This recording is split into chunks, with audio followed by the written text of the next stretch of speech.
Hey guys, I want to talk to you today about Virginia, early Virginian history, but specifically a sort of 3 to 4 year period from 1617 to 1620, during which Virginia is sort of radically transformed and set upon the path that she's going to take into the future.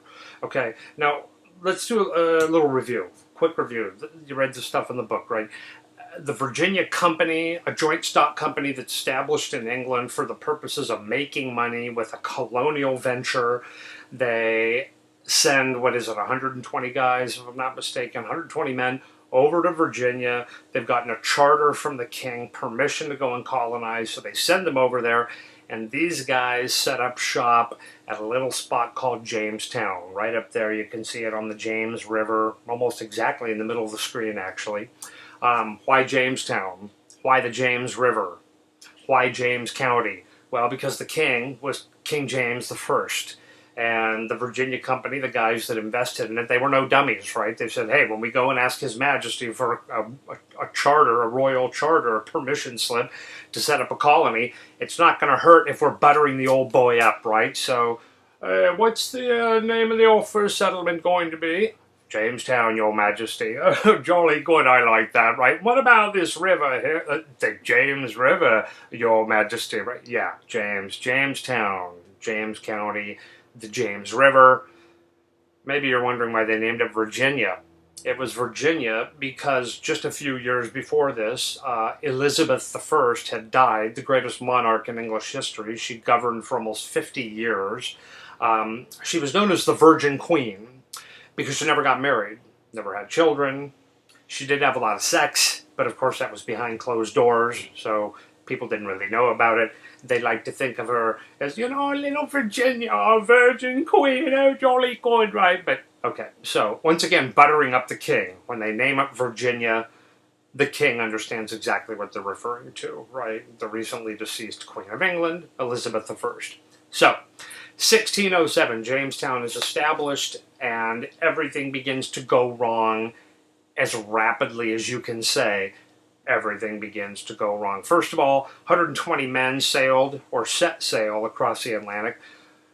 Only 80 or so of them, 2/3, survived. 1/3 of them died on the way over because of scurvy, which is vitamin C deficiency. You cannot get enough fresh fruits and vegetables in your diet. So for some people, this proves to be very, very problematic. You get organ failure going on, your gums start to bleed, your elbows and your knees swell up like cantaloupes are in them, like Popeye elbows. It's pretty gross, okay? Scurvy's horrible. You die from scurvy. 1/3 of them died from scurvy. And then, by the time they've been at Jamestown, or by the time they've been in Virginia for just 3-4 months, another 1/3 of the original 120 guys have died. Okay, because of malnutrition, not enough food. It's just, it's bad. It's really a bad time. Okay, now, the next 10 years are horrible. Okay, horrible. From 1607 to 1617, it's like hell on earth living in Virginia, because they don't really know what they're doing. Even when more shiploads of colonists are brought over, the people that are coming over are like a bunch of people that work at the Fox Hills Mall or the Galleria, like at Hot Dog on a Stick and Payless Shoes in the movie theater, in the Sunglasses Hut or whatever. In other words, they're just random people that decided to take a chance on the new world. Maybe I'll get rich, but they're not farmers, they're not carpenters, they're not artisans, they're not the kind of people you need to build a colony, okay? Maybe their biggest problem to begin with is just that they can't farm, okay? They don't, they try, but they're just not particularly good at it. If it wasn't for the local Indians, the Powhatan Indians, giving them a lot of food, they would have croaked out, period, the end. The first shipload of guys would have all died in that first winter, okay? These are some images of Jamestown, okay, what it probably looked like, more or less, based upon sketches and diagrams of the period and written information. But, the winter of 1609, 1610 was particularly grim. They referred to that period as the starving time.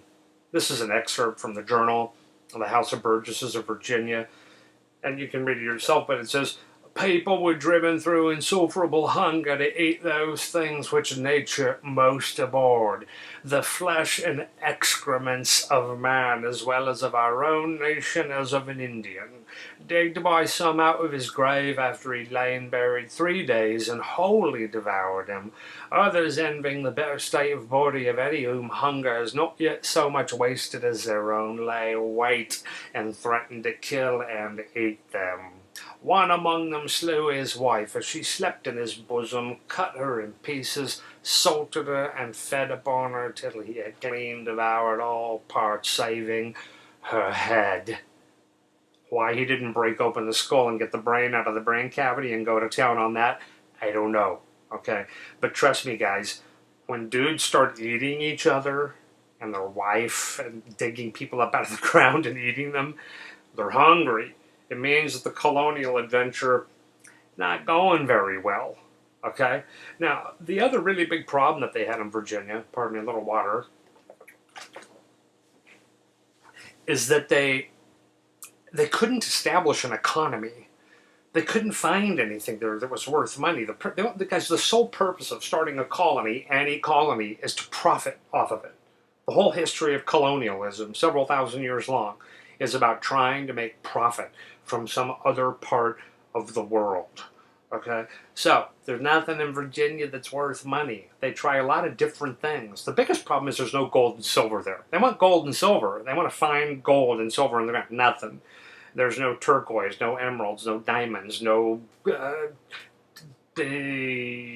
jade, no onyx, no amethysts, nada, nothing. Okay?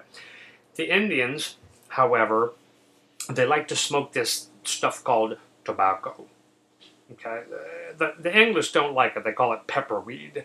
The first guy to take a hit off this Indian tobacco said, "Oh, jolly good, he's giving me a hit off his pipe," right? So the guy puts in and drinks.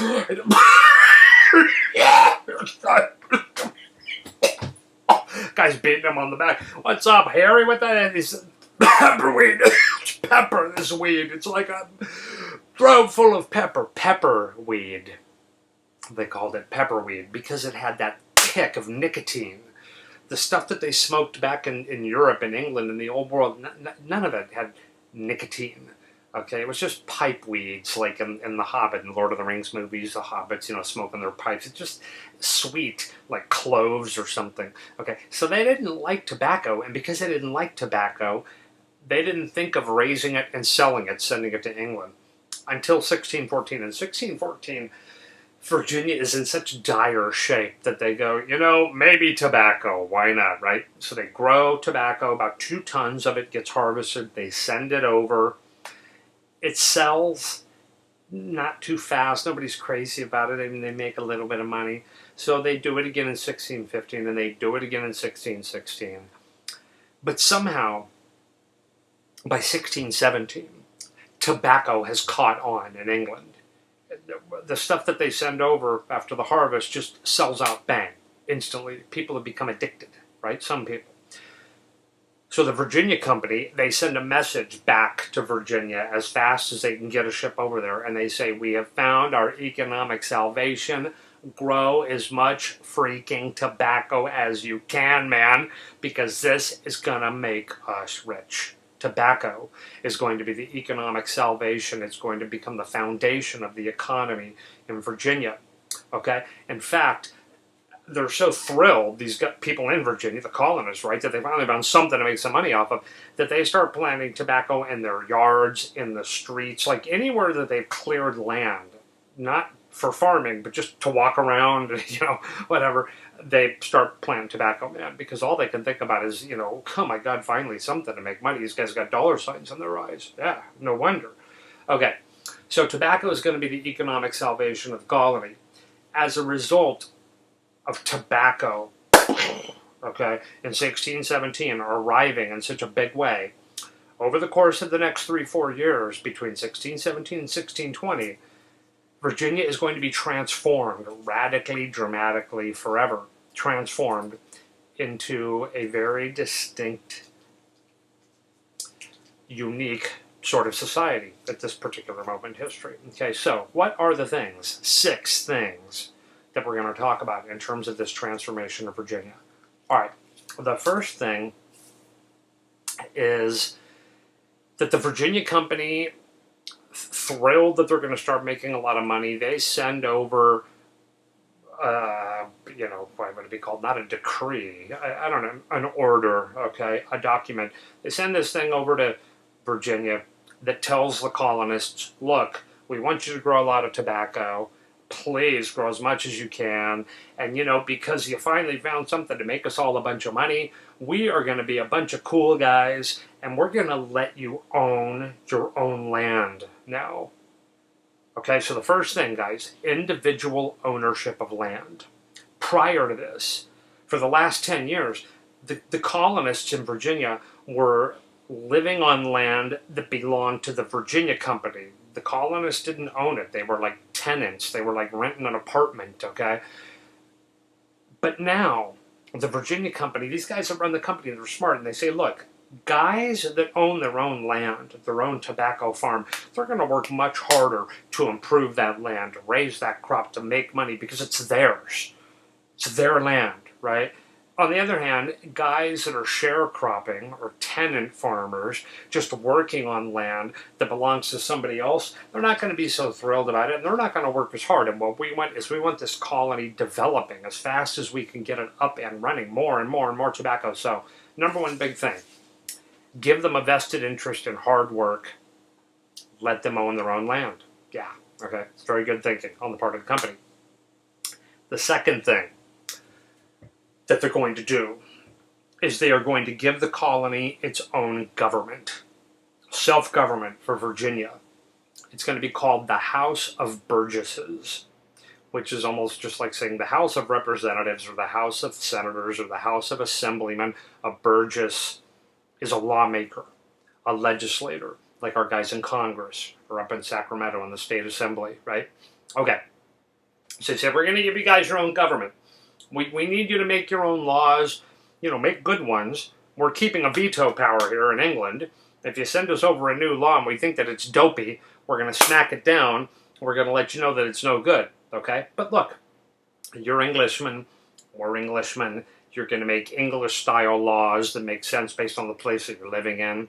This is also just good thinking, guys, because prior to this, if the colonists wanted to do something ambitious, like dam a river or something like that to divert the water in a different direction, something that was really going to change Virginia in some way, they had to ask permission from the company. So what does that involve? Well, first of all, they got to write out a big document talking about what they want to do and why. Now they've got to wait for a ship to come. A month, 2 months, 3 months. It's going to be something like that. So now that ship takes the document across the Atlantic. 2 months. Now the company gets its act together after about 6 to 8 weeks and finally comes to a decision on this, and then they send it back. Meanwhile, by the time the Virginians find out yes or no, 9, 10, 11, 12 months have gone by. This is no way to run a society. So, you got your own government, the House of Burgesses. Go to town, guys. Great. Right. There we go. There's the House of Burgesses. Okay? I mean, they didn't build this thing on the first day, right? But ultimately, this is what they came up with as a place for the Virginian legislators to get together and argue about what laws we're going to do and this, that, and whatever. You get it. House of Burgesses. Now, the third big thing is the company institutes something called the headright system. Not there yet. Sorry. Okay, the headright system is very simple. The company wants to stimulate immigration to Virginia. They want people to go over there to get land, to grow more tobacco, to make more money from tobacco, more money for the company, right? So how do you stimulate interest in colonization? Well, you promise people that if they go over there, we're going to give you a big pile of land, man. Pretty simple. Basically, they advertise around England, and the advertisements say this. If you travel to Virginia, pay your own way. The company's not going to pay for it, okay? If you travel to Virginia, go to the government there when you arrive, the House of Burgesses, right? Let them know who you are, show them your paperwork, right? Your passport. They didn't have passports back then, but you get the idea. And then you're going to get a gift of 50 acres of land, free, okay? Now, Does that sound like a lot? Does it sound like a little? Well, you're probably going, I don't know how big 50 acres is exactly. What is 50 acres of land?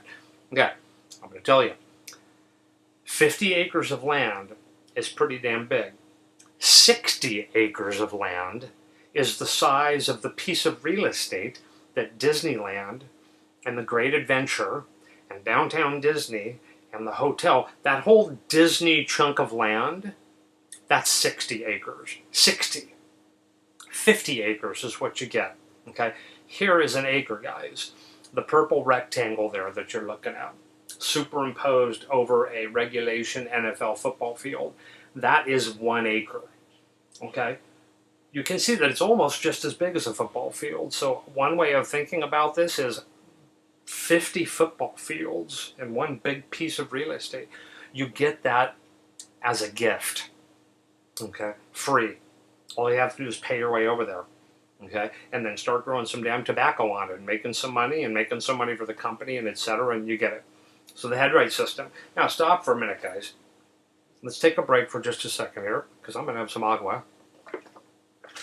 And let's consider what they've done. This is an intoxicating, an extraordinary parcel of appeal for people to come over to Virginia. Okay, you're in England, you've got a little bit of money, you've got the spirit of adventure in your heart. Why would you want to go to Virginia when you hear about it? Well, first of all, you can own your own land, which is next to impossible in England. Guys, almost all of the land in England, almost every square foot of it in the early 1600s is owned by the monarch, king or queen, king and queen, the, excuse me, the Anglican Church, the established Church of England, they own tremendous amounts of land, and the nobility, the aristocracy, right? The counts and the dukes and the barons and etc., the landed class.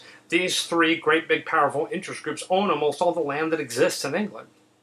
So first reason to go to Virginia, you can own land, man.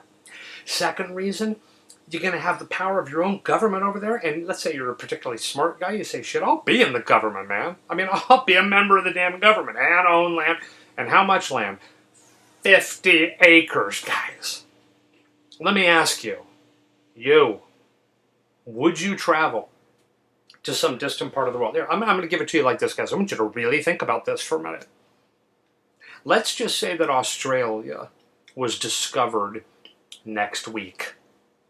It wasn't discovered 300-400 years ago like it was. No, it's going to be found next week. It's going to be found by the U.S. Navy. That great big freaking piece of real estate down in the South Pacific is going to be discovered for the first time. Okay. And it's exactly what Australia is. There are some parts that are just like Southern California, like ridiculously nice weather and a big interior that's mostly kind of desert, but whatever.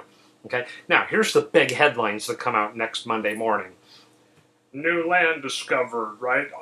Australia and the United States. Don't ask me how, but let's just play the game for a minute. Just go along with me. And the United States owns it. It's going to be the 51st state.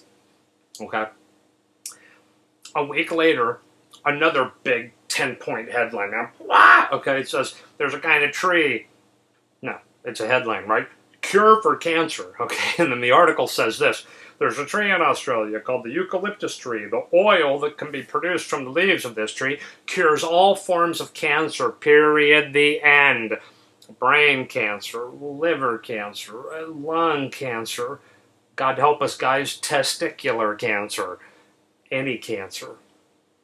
Cured. Okay?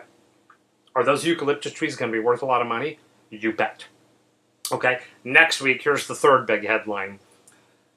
I can't think of it as a headline. Let's just say what the story says. The United States government is making an offer to all American citizens, and this is what it is. If you pay your way to go to Australia, we will give you 50 football fields of land. Okay? And you know what you can do with that land? You can grow eucalyptus trees on it, the cure for cancer.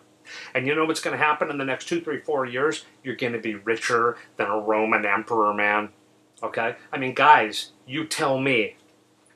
Would you do this? Right now, think of your life. What do you want to do in life? What are you getting a degree in? Where are you going? Where do you think you're going to be in 5 years, 10 years, 20 years?